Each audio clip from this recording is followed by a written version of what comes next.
प्यारे बच्चों, मेरा नाम है अनुजनैन। साइंस बाय अनुजनैन में आप सभी का स्वागत है। आज का हमारा टॉपिक है नाइट्रोजन के यौगिक। और नाइट्रोजनों के यौगिकों में सबसे मुख्य यौगिक अगर हम बात की जाए तो होगा अमोनिया। आज हम देखते हैं अमोनिया कैसे बनाई जाती है, अमोनिया बनाने के तरीके, किन किन तरीके से अमोनिया को बनाया जा सकता है, क्या अमोनिया के लाभ हैं। सबसे पहले हम शुरुआत करते हैं अमोनिया की।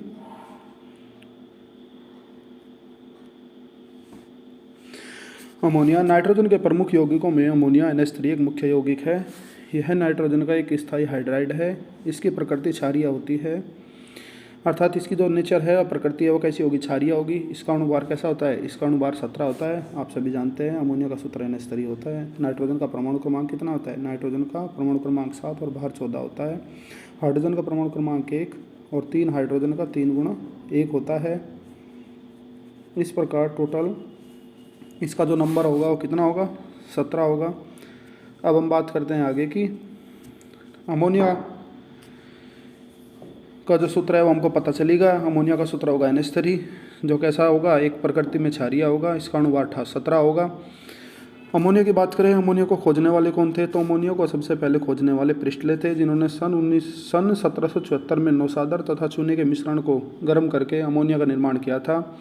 इसको इन्होंने क्षारीय वायु नाम दिया था, अर्थात बेस एयर कहा था। डेवी ने सन 1800 में इसका सूत्र अर्थात NH3, जिसको आज हम अमोनिया के सूत्र के नाम से जानते हैं, इसको देने वाले वैज्ञानिक कौन थे, इसको देने वाले डेवी ही थे, जिन्होंने NH3 को प्रस्तुत किया था सूत्र के रूप में।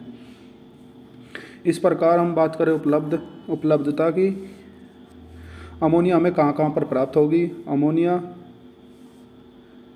अमोनिया जल, वायु, मिट्टी में अल्प मात्रा में उपस्थित रहती है। वायु तथा मिट्टी में इसका निर्माण नाइट्रोजन युक्त कार्बनिक यौगिक, जितने भी कार्बनिक यौगिक नाइट्रोजन युक्त होंगे उन सभी में हमें क्या मिलेगी, अमोनिया मिलेगी। नाइट्रोजन युक्त कार्बनिक यौगिकों के गलने सड़ने से प्राप्त होती है। प्रकृति में अपने लवणों NH4Cl, जिसको अमोनियम क्लोराइड, NH4 होल्टवाइज SO4 आदि के रूप में पाई जाती है। इस प्रकार हमारा ये अमोनिया के बारे में बेसिक होगा। अब हम अपना अगला देखते हैं, अमोनिया बनाने की विधि।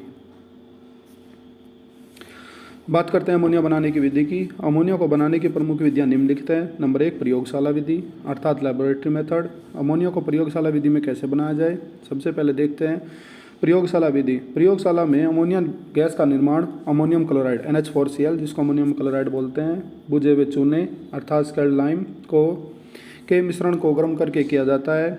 सबसे पहले हम क्या लेते हैं, सबसे पहले लेते हैं NH4Cl। अमोनियम क्लोराइड को जब CaOH होल्टवाइज अर्थात कैल्शियम हाइड्रोक्साइड के साथ मिलाकर उस ताप पर गर्म किया जाता है। जब इसको उच्च ताप पर गर्म किया जाता है तो गर्म करने से क्या मिलता है, गर्म करने से हमें CaCl2 calcium chloride, NH3 ammonium, 2H2O जल, ये सब हमें प्राप्त होता है। इनको क्या बोलते हैं, NH4Cl को ammonium chloride, CaOH calcium hydroxide, जिसको बुझा हुआ चूना भी कहा जाता है, CaCl2 अर्थात कैल्शियम क्लोराइड, NH3 अमोनिया और H2O जल प्राप्त होता है। अमोनिया को बनाते समय निम्नलिखित सावधानियां बरतनी चाहिए। जैसे प्रयुक्त गैस जार पूर्णतः शुष्क होना चाहिए, अर्थात जिस गैस जार में आप अमोनिया को इकट्ठा करोगे वो पूर्ण रूप से क्या होना चाहिए, शुष्क होना चाहिए, अर्थात उसके अंदर मॉइस्चर या नमी नहीं होनी चाहिए। दूसरी सावधानी क्या बरतेंगे, उपकरण वायु रोधी होना चाहिए, अर्थात उसके अंदर क्या नहीं आनी चाहिए, बाहर से कोई वायु नहीं आनी चाहिए। दूसरा, अमोनिया गैस वायु से हल्की होती है, अतः इसे वायु के अधोमुखी विस्थापन द्वारा एकत्रित किया जाता है, अर्थात इस पर जो गैस जार लगाया जाता है उसको उल्टा करके लगाया जाता है। चौथी सावधानी क्या होती है, चौथी सावधानी देखेंगे, निर्मित नमी युक्त अमोनिया गैस को कैल्शियम ऑक्साइड से भरी हुई यू नली में प्रवाहित करने से जो हमें अमोनिया गैस प्राप्त होती है वो शुष्क हो जाती है।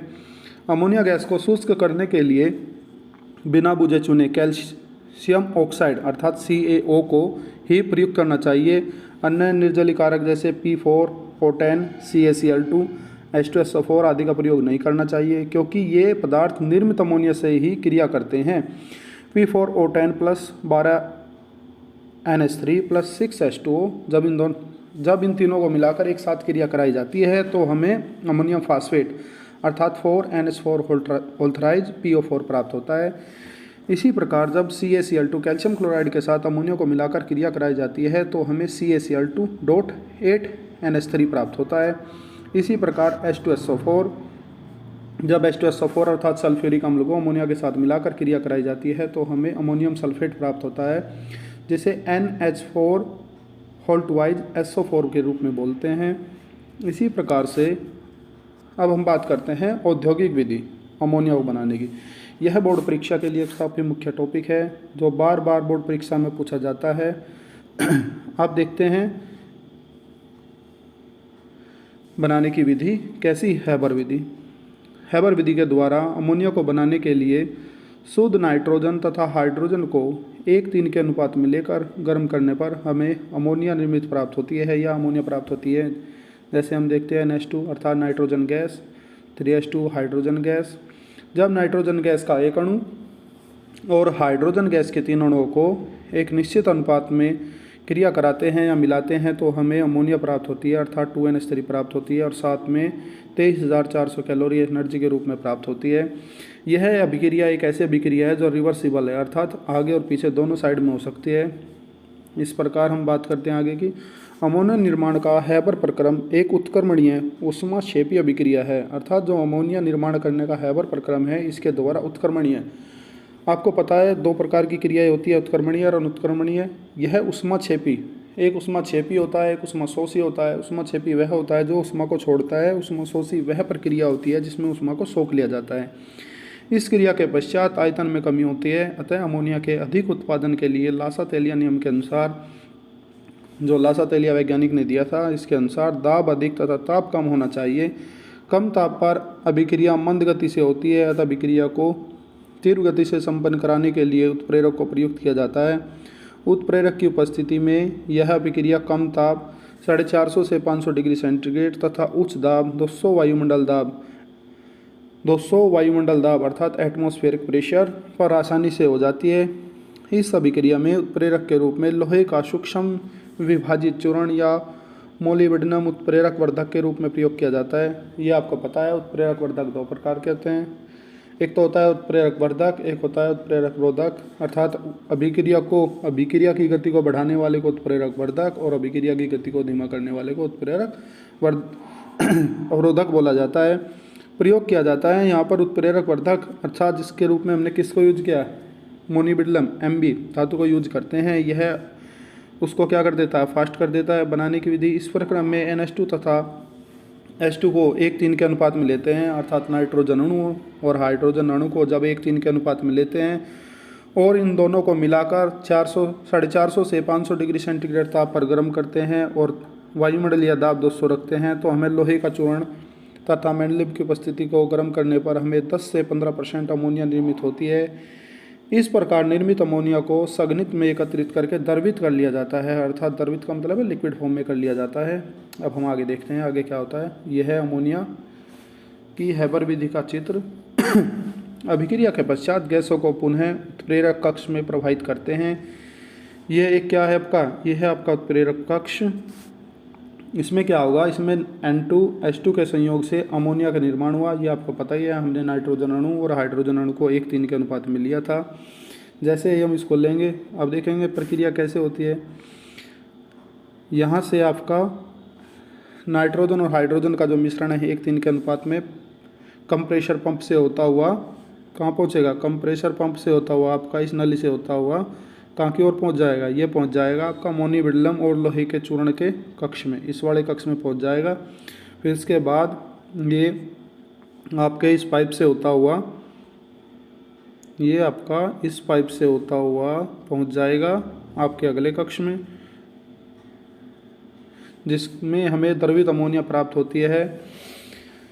आप ऊपर की ओर देख सकते हैं लिखा हुआ है प्रयुक्त NH2 प्लस H2O दोनों से मिलकर क्या बना, प्लस अमोनिया गैस बनी जो द्रवित अवस्था में है और यहाँ से जो जितना भी आपका जल होता है वो बाहर निकलना शुरू हो जाता है, जो भी मॉइस्चर होता है।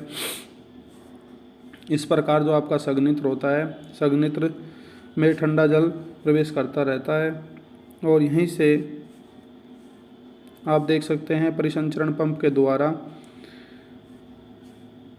इनको जोड़ दिया जाता है। इस प्रकार हैबर प्रक्रम द्वारा अमोनिया का निर्माण होता है। अमोनिया निर्माण की वैसे बहुत सारी विधियां हैं, जैसे अन्य विधि है अमोनिया लवण तथा क्षारों की अभिक्रिया द्वारा, साइनामाइड प्रक्रम द्वारा, मैग्नीशियम और एल्युमिनियम के नाइट्राइड के जल अपघटन से, धातु नाइट्रेटों के द्वारा, कार्बनिक एमाइडों के द्वारा। सबसे पहले हम देखते हैं अमोनिया लवण तथा क्षारों की अभिक्रिया द्वारा।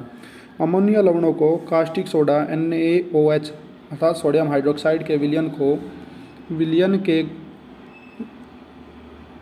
साथ गर्म करने पर अमोनिया निर्मित होती है। जैसे ही NH4Cl अर्थात अमोनियम क्लोराइड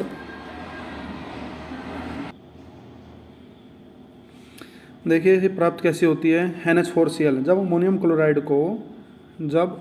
क्लोराइड NH4Cl को NaOH सोडियम हाइड्रोक्साइड के साथ मिलाकर उस ताप पर, यहाँ पर जो डेल्टा का सिंबल है वो प्रदर्शित कर रहा है कि इसको उस ताप पर गर्म किया जाता है।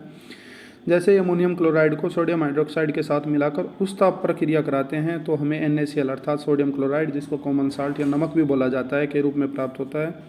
साथ ही हमें अमोनिया गैस प्राप्त होती है और कुछ मात्रा में जल प्राप्त होता है। इस प्रकार हम कह सकते हैं कि अमोनियम लवणों द्वारा क्षारों के साथ अभिक्रिया करके अमोनिया गैस बनाई जा सकती है। यहाँ पर अमोनिया लवण क्या था, NH4Cl, यहाँ पर अमोनियम लवण था, NaOH आपका क्या था, एक क्षार था सोडियम हाइड्रोक्साइड। जब इन दोनों को मिलाकर क्रिया कराते हैं उस ताप पर तो क्रिया कराने से हमें नमक, अमोनिया और जल प्राप्त होता है। ऐसे ही आप देख सकते हैं साइनामाइड प्रक्रम के द्वारा, जब साइनामाइड प्रक्रम द्वारा बाईसाइनामाइड प्रोसेस द्वारा उस दाब पर कैल्शियम साइनाइड CaCN2 को अति तप्त भाप के साथ गर्म किया जाता है तो हमें अमोनिया प्राप्त हो जाती है। CaCN2 इसका नाम क्या होगा, इसका नाम होगा कैल्शियम साइनामाइड। जब कैल्शियम साइनामाइड को 3H2O अर्थात जल के साथ मिलाकर हम यहाँ पर CaCN2 कैल्शियम साइनाइड का एक और जल के 3 पार्टिकल एक साथ लेते हैं। जब इनको मिलाकर हम क्रिया कराते हैं उस दाब पर तो क्रिया कराने से हमें CaCO3 कैल्शियम कार्बोनेट और 2NH3 2 अमोनिया के अणु प्राप्त होते हैं। ऐसे हम बात करते हैं सी की मैग्नीशियम तथा एल्युमिनियम के नाइट्राइडों के जल अपघटन से। अमोनिया को मैग्नीशियम तथा एल्युमिनियम के नाइट्राइडों के जल अपघटन से भी प्राप्त किया जा सकता है। इसे प्राप्त करने के लिए किस प्रकार प्रक्रिया होती है, देखिए यहाँ पर क्या करते हैं Mg3N2 अर्थात मैग्नीशियम नाइट्राइड को जब जल के साथ मिलाकर क्रिया कराते हैं तो हमें मैग्नीशियम हाइड्रोक्साइड और अमोनिया प्राप्त होती है। ऐसे ही आप किसको लेंगे, यहाँ पर देखिए जो आपका Al लिखा हुआ है ये बड़ा नहीं होता, ये होता AlN अर्थात एल्यूमिनियम नाइट्राइड। जब एल्यूमिनियम नाइट्राइड को 3H2O अर्थात जल के 3 अणुओं के साथ मिलाकर क्रिया कराते हैं तो हमें एल्यूमिनियम हाइड्रोक्साइड प्राप्त होता है और कुछ मात्रा में अमोनिया गैस प्राप्त होती है। इस प्रकार हम कह सकते हैं कि मैग्नीशियम और एल्यूमिनियम के नाइट्राइडों के द्वारा भी अमोनिया गैस को बनाया जा सकता है। अब अपना अगली बनाने की विधि देखते हैं धातु नाइट्रेटों के द्वारा। धातु नाइट्रेटों के द्वारा भी अमोनिया को बनाया जा सकता है। किस प्रकार से, जब जिंक के साथ सोडियम हाइड्रोक्साइड को मिलाकर कुछ मात्रा में सोडियम नाइट्रेट को मिलाया जाता है तो हमें सोडियम जिंकेट अर्थात 4Na2ZnO2 प्लस 2H2O और साथ में ही हमें क्या अमोनिया प्राप्त होती है। इस प्रकार से धातु नाइट्रेटों के द्वारा भी अमोनिया गैस का निर्माण किया जा सकता है। अब हम अगला अपना अमोनिया बनाने का तरीका देखते हैं। अमोनिया को अन्य तरीके से भी बनाया जा सकता है, जैसे कार्बनिक एमाइडों के द्वारा। जब कार्बनिक एमाइडो जैसे यूरिया, एसिटेमाइड, बेंजेमाइड आदि का अभिक्रिया कास्टिक सोडे के साथ करते हैं तो अमोनिया निर्मित होती है। जैसे Na2 जैसे आपका हो गया क्या, जैसे आपका हो गया Na2CO3 Na2CO NH2CO NH2, ये आपका क्या है, ये आपका यूरिया है।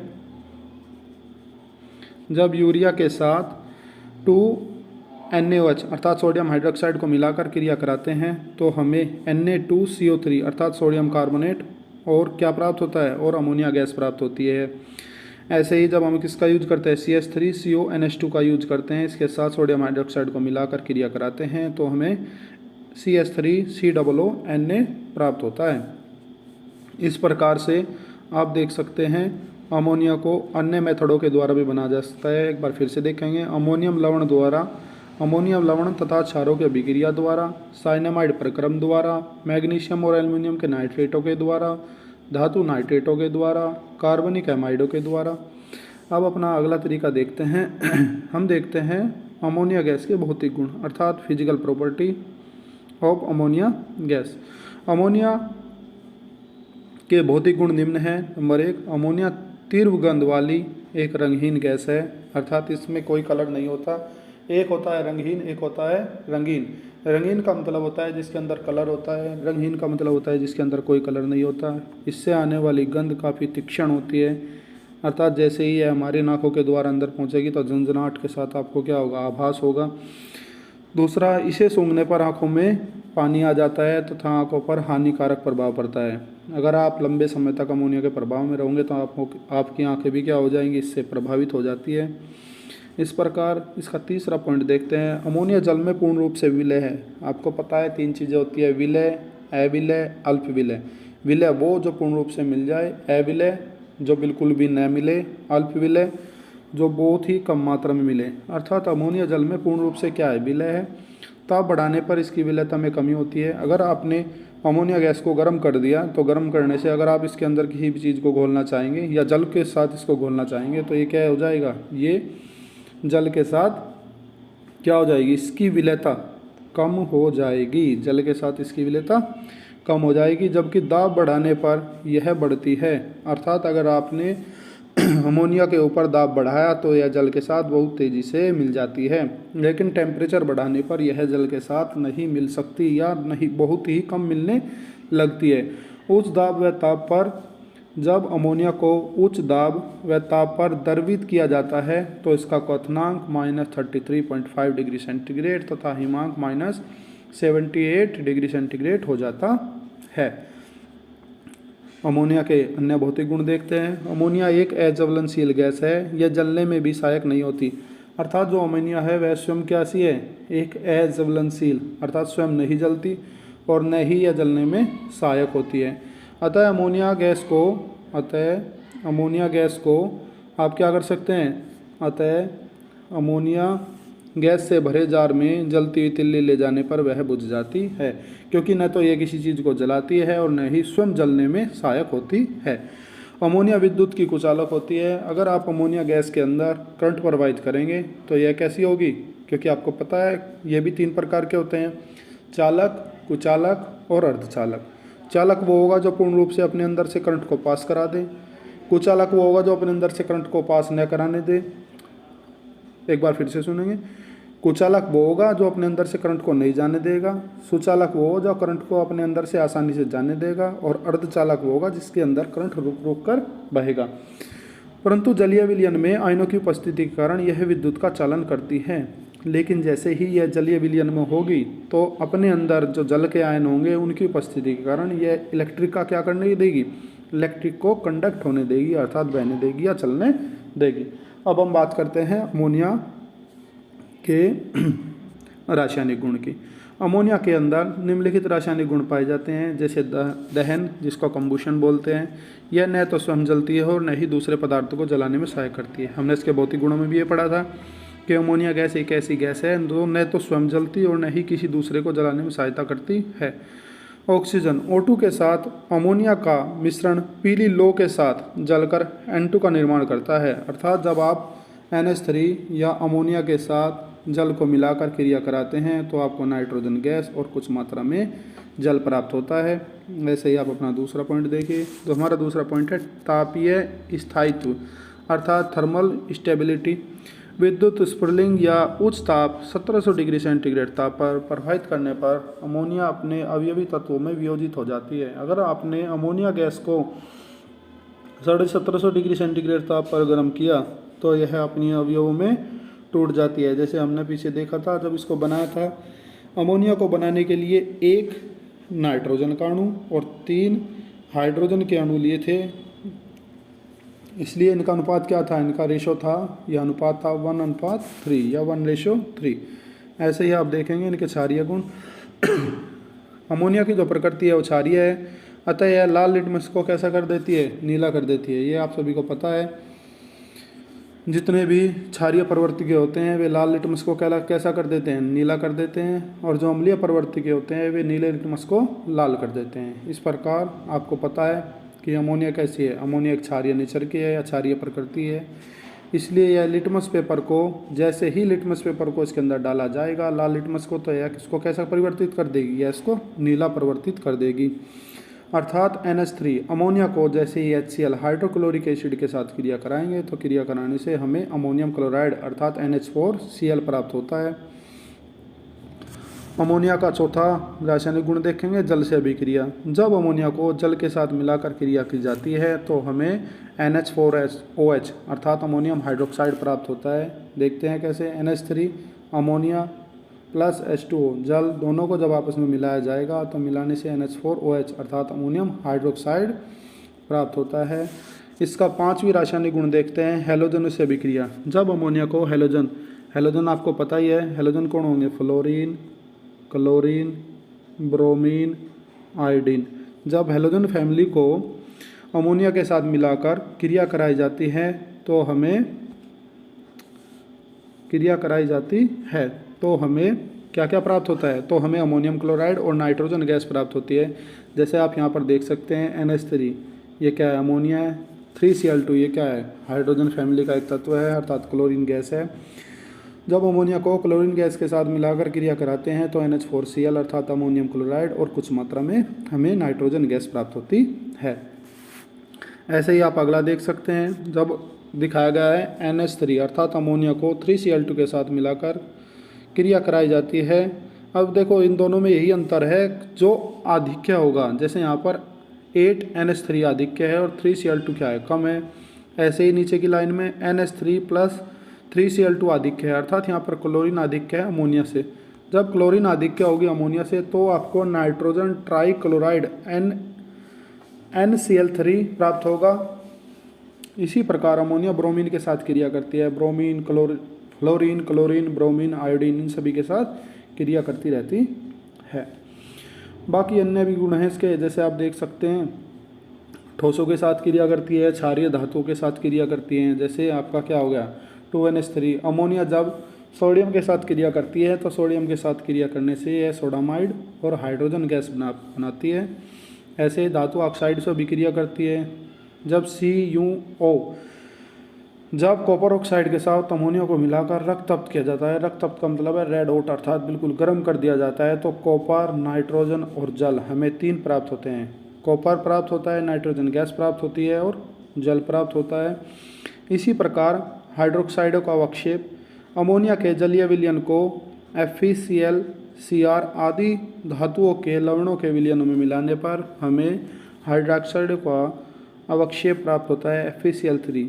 जब फेरस ट्राइक्लोराइड और NH4OH अमोनियम हाइड्रोक्साइड को मिलाकर क्रिया कराते हैं तो हमें FeOH होल थ्राइज अर्थात आयरन हाइड्रोक्साइड और NH4Cl अमोनियम क्लोराइड प्राप्त होते हैं।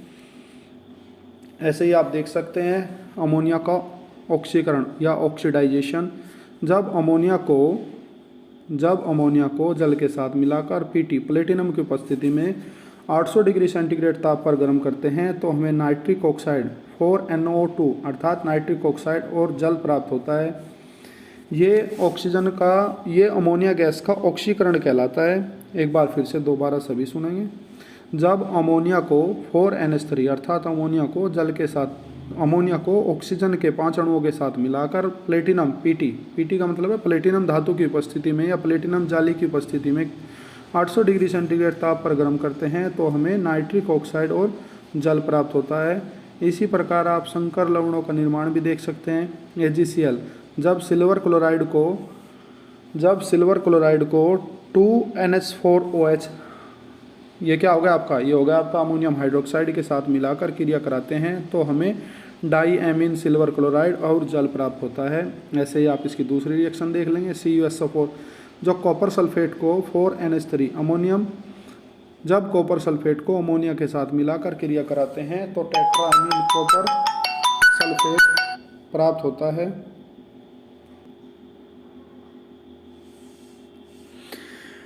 इस प्रकार आगे देखते हैं, जब फास्फीन से अभिक्रिया कराते हैं या डाइबोरेन से अभिक्रिया कराते हैं। बस इसके बाद आप सभी इतनी ज़्यादा अभिक्रिया की जरूरत नहीं है। आप देखेंगे आपको केवल 2 या 3 भौतिक गुण, रासायनिक गुण जब भी आप अमोनिया के बारे में लिखेंगे तो ये सभी चीज़ें आपको ध्यान रखनी है। आपको अमोनिया के हैबर विधियाएँ बनाने के लिए या सामान्य विधियाएँ, तो आप लिमिटेड 3 से 4 भौतिक गुण, 3 या 4 रासायनिक अभिक्रियाएँ, उसके उपयोग, बनाने की विधि, इन सभी पर ध्यान रखें और सभी को तरीके से बनाएं। क्योंकि अगर आपने एक चीज़ों को ज़्यादा दबाव से बनाया, जैसे आपने सारे रासायनिक गुण बहुत सारे लिख दिए, भौतिक गुण नहीं लिखे, या भौतिक गुण बहुत सारे लिख दिए, रासायनिक गुण नहीं लिखे, ऐसे ही आपने उपयोग बहुत सारे लिख दिए लेकिन भौतिक और रासायनिक गुण नहीं लिखे, तो इस प्रकार से आपको नंबर उन्हीं चीज़ों के दिए जाएंगे जैसे आप करेंगे। इसलिए अगर आप क्वेश्चन के सभी पार्टों को करेंगे तो आपको पूर्ण नंबर दिए जाएंगे, अन्यथा नहीं दिए जाएंगे। सबसे पहले देखते हैं अमोनिया के उपयोग। अमोनिया का उपयोग कहाँ पर किया जाता है? कृत्रिम रेशों के निर्माण में, अर्थात जितने भी सिंथेटिक फाइबर हैं या जितने भी सिंथेटिक रेशे हैं, जैसे टेरिलिन है, टेरीवेल है, नाइलॉन है, या रेशमी कपड़े हैं, जितने भी आज के समय स्पोर्ट के समय कपड़े पहने जाते हैं, वे सभी ज़्यादातर क्या है? कृत्रिम रेशे हैं या सिंथेटिक फाइबर हैं। तो अमोनिया का निर्माण सिंथेटिक फाइबर बनाने में किया जाता है। प्रयोगशाला में अभिकर्मक, आपको पता है अभिकर्मक क्या है? जो अभिक्रिया की दर को बढ़ाता है या घटाता है, उसमें भी प्रयोग किया जाता है। अमोनिया का निर्माण उर्वरकों को बनाने, विस्फोटक और यूरिया के निर्माण में किया जाता है। अमोनिया का निर्माण नाइट्रिक अम्ल, HNO3 के निर्माण और ओस्टवाल्ड के प्रयोग में किया जाता है। अमोनिया का निर्माण सोडियम कार्बोनेट व बर्फ के निर्माण में किया जाता है। अमोनिया का निर्माण कोल्ड स्टोरेज में प्रशीतक, कोल्ड स्टोरेज आपको पता है जहाँ पर किसी भी पदार्थ को लंबे समय के लिए रख दिया जाता है ताकि वह खराब ना हो और लंबे समय तक हमें प्राप्त होता रहे, उसमें प्रशीतक अर्थात ठंडक बनाने के लिए भी किया जाता है। अमोनियम सल्फेट NH4 होल्टवाइज SO4 के निर्माण करने में भी किया जाता है। कपड़ों से चिकनाई को दूर करने में, अगर किसी भी कपड़े पर कोई दाग लग जाता है तो उस चिकनाई को दूर हटाने के लिए भी अमोनिया का प्रयोग किया जाता है। बस हमारा टॉपिक यही तक था। तो सभी बच्चों से अनुरोध है कि हमारे चैनल को अधिक से अधिक सब्सक्राइब करें, लाइक करें और अपने दोस्तों को बांटें। अगर आपके लिए हम और कमेंट बॉक्स में अगर किसी भी बच्चे को कोई समस्या है तो कमेंट बॉक्स में डालें। धन्यवाद।